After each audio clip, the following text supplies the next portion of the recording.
Good afternoon. Thank you very much. Those of you who are a bit surprised, perhaps you were expecting Bill.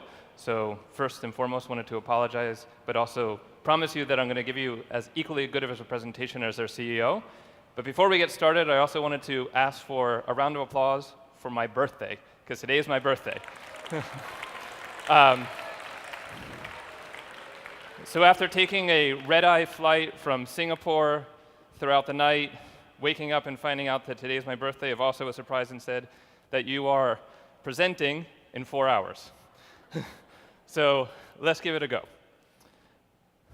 So my presentation, there it is. Excellent. So today we wanted to talk to you about Abra, but first and foremost, we wanted to talk to you about the notion of combining the forces of the sharing economy, the forces of technology innovation, and to a certain degree, technology disruption and business model disruption, and how that can impact, and more than anything, benefit our efforts of financial inclusion. So how many of you actually know what this word means? Very few, probably. So what this word means, and what we learn in our physics classes, is that it means that nature tends towards disorder. Nature tends towards disruption. And while many, let's say, existing incumbent business models and, let's say, incumbent companies would tend to be discomforted by that, and while in some cases certain individuals would be comforted by that, we believe that entrepreneurs thrive in that. So we believe that entrepreneurs can actually thrive in the environment when certain forces are coming together and disrupting how things have been done and redefining how things will be done in the future. So I can actually see that. There we go. So we want to talk to you about 3 forces today and how they can benefit financial inclusion. The first one is the sharing economy. The second one is the proliferation of smartphones. And the third is a proliferation of global applications. So first and foremost, as we all very well know, the sharing economy is here. As Uber has taught us, you can build the largest transportation company in the world, and in grand scheme of things, in less than 5 years, without owning one taxi, without employing one driver, and without having to have any, let's say, vehicle infrastructure whatsoever. Airbnb has taught us, again in less than 5 or 6 years, that you can build what is basically the largest hospitality company in the world without owning one hotel and without having to employ one employee. And then Kickstarter, which is now almost 10 years old to a certain degree, has taught us that by bringing the forces together, you can actually give birth to new companies. And as we're seeing here as well, Corsica, we have Zopa, we have Lending Club, all of these forces have taught us that it's actually possible to bring together people, to bring together the forces of democracy in the true sense of the word, and create businesses that have never been created before, or solve problems to a certain degree that have always been needed to be solved. The second force is smartphone penetration. All of us know that smartphone penetration is growing. What we also will soon see, and soon here as well in the Philippines as the market opens up to other players, that smartphones are growing at a rapid pace. But what we perhaps didn't actually realize is that when we have more smartphones, and we also bring together cheaper, better data plans, that literally smartphone traffic, the accessing of internet and the accessing of applications is projected to grow by 8-fold in less than 5 years. As we all very well know as well, we're now living in an app economy. We're living in a world where applications are the predominant way that we're accessing information, the predominant way that we're interacting with websites. This is a stat here that shows how many users are actively accessing these applications. WeChat, for those of you who don't know, is actually one of the largest messaging applications based out of China. It is the predominant player in the market. But all of these applications are also, once again, demonstrating that people are accessing information, they're accessing these applications, and that this is a trend that is going to continue to grow. Here's another one that shows, combined with the previous slide, that there are millions and millions of users. So when WhatsApp set out to start a company, it set out to solve one particular problem, which was how much it cost to send an SMS message in between 2 different countries. Literally in less than 6 years, they now have 700 million active users. of which the predominant number of those users are actually interacting and communicating with each other in the domestic sense of the word. WeChat, close to 500. Skype, I think, is now close to 400 million. And all of these are demonstrating that the sharing economy is here to stay, this technological disruption is here to stay, but yet, for some reason, we have yet to see a true disruption in payments and in money transfer. Now, what we do know, particularly here in the Philippines, the country more or less where mobile money gave birth, with the likes of smart money, with the likes of GCash, is that there have been efforts over the past 10 years, primarily led by banks and primarily led by telcos, to promote financial inclusion and to promote access to payments via the telcos and the banks. And our conclusion is, in the grand scheme of things, that effort has failed. 250 mobile money applications, or let's say efforts, initiatives, as you may call it, across the world, and one effort, M-Pesa. All of us have heard about M-Pesa. All of us are, to a certain degree, to the point of nausea that we continue to hear the example of M-Pesa, but what very few people actually know is that M-Pesa represents 15% of all volume going through 250 mobile money initiatives. So in relative terms, we would actually argue that despite these efforts, they have failed. But why should we care? In the grand scheme of things, most of us in this audience have a debit card, most of us have a credit card, most of us have no issues with moving money or making payments. But our reality is not the reality of the vast majority of people. Here in the Philippines, it's estimated that 85% of the population does not have access to financial services, does not have access to the digital economy, and while they are using the likes of the pawn shops, or they're using the likes of informal networks, the reality is what is happening here in the Philippines, which is the 5th largest inbound market for remittances, is not unlike what's happening in the vast majority of emerging markets. Now, official stats would suggest that the entire global remittance market is approximately $500 billion. $500 billion going in between the likes of richer countries to the likes of what we would call poorer countries, and the livelihoods depend upon that movement of funds. But what many people don't actually know or don't feel comfortable discussing is that the market is probably at least 2x that, because approximately $415 billion additional dollars is moved across borders through informal hawala networks, which is basically an individual calling up another individual, sending an email to another individual and say, "Can you give my mother money? I will get it to you in some other way." Here in Southeast Asia, in conversations that we've had with business leaders, in conversations we've had with government officials, in conversations we've had with development individuals, they actually estimate that 25% of domestic GDP is moved through informal hawala networks. And what does that actually demonstrate?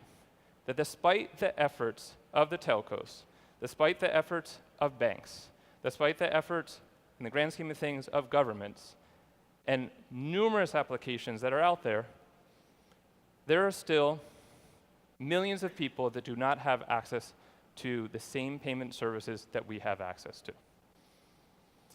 Now, for those that do have access to payment services, many of us, primarily those living in markets where things are more expensive, where we have an interest in buying a plane ticket from another country, or we have interest in buying something from another country, are involved in what is called cross-border e-commerce. So when we purchase something from the Amazon site in the United States, and we have it shipped to us by someone, or when we send it to a forwarding address in the United States, that is called the cross-border commerce market. Now, this is a stat that says that the percentage of where cross-border commerce is happening, and the reason that that is happening is because things are cheaper, there's access to more products, but fundamentally what we also probably realize, many of us that even are in this segment A, have 4 credit cards, are making very good money, that probably in most cases, between 10 and 20% of the time that we try to use our credit card to conduct those transactions, it's declined. It's declined because we're transacting from a high-risk country. It's declined because the fraud models in the United States are not adequate to accept the Philippine credit card, to accept the card from Indonesia, and as a result, we do not truly have access to the world of commerce that everyone else has access to. So what are people buying? Fairly obvious, interesting enough. Many of cross-border commerce is moved by women. Not surprising. Buying clothes, buying health and beauty products, etc.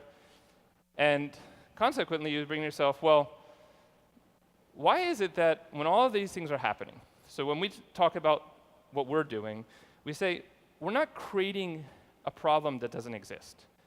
And we're not solving something that people are not able to solve already.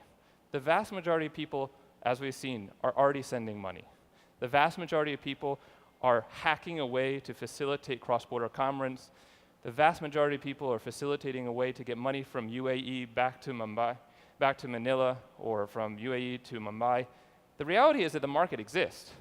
What also is true is that it's extremely painful and not necessarily efficient. So what Abra set out to do is to solve those problems.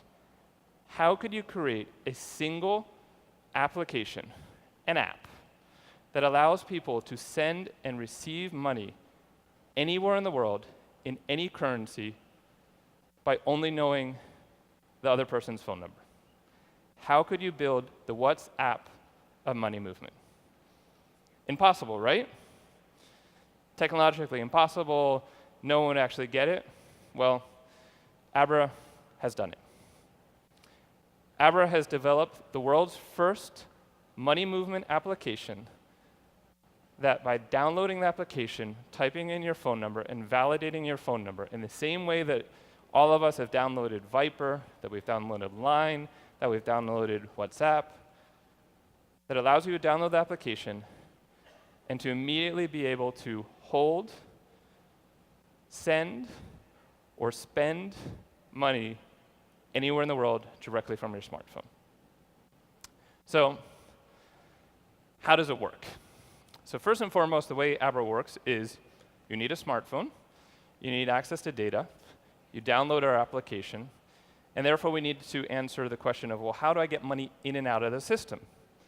If you're a bank consumer, meaning you're someone that already has a bank account, here in the Philippines or elsewhere in the world, we are integrated to the local banking systems in the case that you can use your debit card, your ATM card to get money in the system, or you can link your bank account and transfer money into the system. But the part that is most interesting, and comes back to the concept of the sharing economy, is turning every single smartphone, potentially, into a human ATM. So let's take a step back. Western Union will tell you that they are the largest money transmitter company in the world, and the reason that you cannot compete with them is because they have 500,000 locations. It took them 130 years to build out 500,000 locations. It's taken us as a society, in the modern world, 30 years to have 4 million, yes, only 4 million ATMs globally. We have heard from studies, telcos, AKA experts, that there's approximately 30 to 40 million people in the world that are actively selling airtime. And Abra is on a mission to turn every single one of those locations into a human ATM. So how does that work? The way it works is you first open up the application, you find an Abra teller. On the map, you'll see the teller location, you'll see what price the teller is going to charge you to get money in and out of the system. The beauty of our system, in our belief, is that we've completely changed the model, but actually very similar to the model that exists for Palala here with Smart Money. You pay to get money in the system, and you pay to get money out of the system. Now, the other difference, however, is that every single teller in this system sets his or her own price to facilitate that conversion from physical paper cash to digital cash. So in the money transmitter model, how does it work? The company, the facilitator of the service, sets the price. And as prices tend to go down, the margins of those agents or of those windows that are facilitating the movement of funds their margin gets cut in half every time price gets cut in half. Where in Abra's model, each individual teller gets to set their own price. So if you happen to be in a far-off village, you charge a little bit more. If you're in downtown Manila, you charge a little bit less because the market dynamics will change the price. Once you have funds in the application, you're able to send it to anyone else that has application. So it works very similar, if not equally the same as WhatsApp. As soon as your friends, your family, whoever it might be has application, the money goes between your smartphone and their smartphone. If they don't have it, you forward them an invitation, they download the application, and they're good to go. And they receive the money. At the moment that they receive the money, again, what do? They push it to their bank account if they happen to be a bank consumer. And if they're not a bank consumer, they find a teller and pull the money out. So here we have what the app looks like. You'll see this is an app that will be live here in the Philippines more or less within a week to 2 weeks. So we'd invite you to keep your eyes out on Google Play and also keep your eyes out for probably a few weeks after with the iTunes Store. Here in the Philippines is our actually launch market, so we're very excited to be launching the company first here in the Philippines and then shortly thereafter in the United States. You see this is what the experience looks like of finding a teller, the experience of what it looks like to send money, the experience of what it looks like to transfer the money, meaning cash out to your bank account or withdraw cash. You'll see on the right what the teller app looks like. They have 3 buttons, whereas the individual on the left is a user and they have 2. So let's take a step back. So what Abra has just said is that you can have a system that works where you can send money between any 2 smartphones. What Abra has also said is you've just turned every smartphone in the world into a human ATM. And lastly, what Abra said is that you can do it in any currency in real time anywhere in the world. You've now created the first application in the world that is a convergence between sending money, spending money, and storing money. So that's what Abra is. I'm happy to obviously take some questions since I've gone fairly quickly through the presentation, but just taking a step back and telling you where we are as a company. So Abra is a startup based in Silicon Valley in Mountain View, the same place that Google is located. We are backed by the likes of American Express, First Round Capital, which is one of the early investors into Uber. We're backed by RRE Ventures, which is a fund that was started by the former CEO of American Express. Arbor Ventures, which is a firm out of Hong Kong and China. Jungle, which is a firm based out of Singapore. Other investors on an individual letter include Ratan Tata and the likes of many other investors. So again, thank you very much. That's Abra. I invite you to download the application. And if you have any questions, feel free to ask.